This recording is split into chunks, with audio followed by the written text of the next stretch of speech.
Komplotan pelaku begal dengan modus memakai umpan wanita cantik berhasil ditangkap. Pelaku pun ditangkap ternyata Indonesia, saat ini banyak sekali kasus kejahatan yang dilakukan oleh para remaja. Kurangnya literasi para remaja, didukung dengan kurangnya pengawasan dari orang tua, hingga membuat maraknya kasus kejahatan ini. Kejahatan para remaja adalah langkah awal mula terciptanya berbagai macam masalah yang melibatkan individu hingga masyarakat.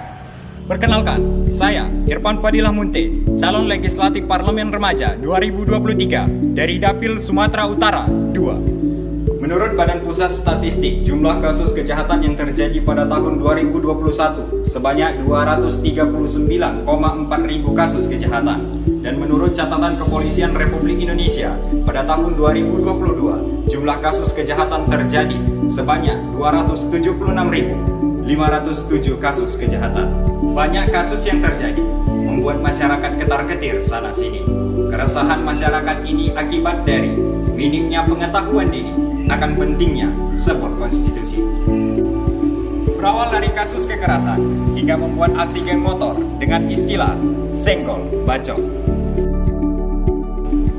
Maka, lembaga kenegaraan dibutuhkan dalam hal ini, khususnya DPR RI dan pemerintahan harus terus mengupayakan ketentraman masyarakat dalam berkehidupan. Maka, kita membutuhkan undang-undang sistem peradilan pidana anak.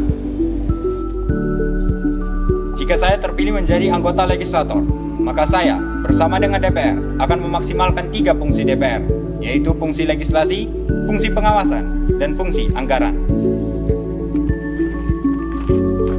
Melalui fungsi legislasi ini, saya bersama dengan DPR akan mengkaji ulang undang-undang sistem peradilan pidana anak dengan mempertimbangkan efek jera pelaku.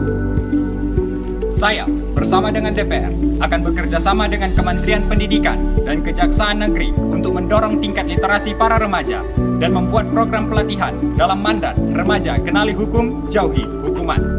Melalui fungsi anggaran ini, saya bersama dengan DPR akan mengalokasikan dana APBN untuk membuat program pelatihan dan akan didistribusikan dengan baik. Melalui fungsi pengawasan ini, dari semua itu, dibutuhkan pengawasan dan evaluasi untuk menciptakan strategi baru yang akan dilaksanakan nanti. Kini saatnya remaja kembali ambil profesi sebagai tuntunan anak bangsa demi negeri tercinta ini.